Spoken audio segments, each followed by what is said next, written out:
ফিল্মফেয়ারের বাংলা পয়লা দিনে প্লাস্টিকের Barbie frock, মাছসহ অ্যাকোরিয়ামের bag নিয়ে রেড কার্পেটে বাজিমাত করেছিলেন মনামি ঘোষ। দ্বিতীয় দিনেও তার অন্যথা হল না। নতুন স্টাইল স্টেটমেন্ট নিয়ে ফিল্মফেয়ারে হাজির হলেন অভিনেত্রী। নিত্য নতুন ভাবনার পোশাকে ফ্যাশনের নতুন সংজ্ঞা তৈরি করেন তিনি।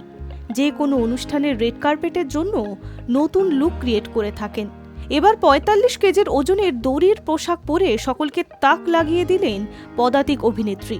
এমন অত্যাধুনিক পোশাকের ভাবনা এলো কিভাবে? মনামি জানিয়েছেন, তার এই দড়ির পোশাকের ডিজাইন করা হয়েছে কৃত্রিম বুদ্ধিমত্তার সাহায্যে। তবে সেই ডিজাইন মাফিক ড্রেস তৈরি হলে তার ওজন হতো আরও বেশি। তাছাড়া এআই এর পক্ষে যেটা করা সম্ভব সেটা মানুষের পক্ষে নয়।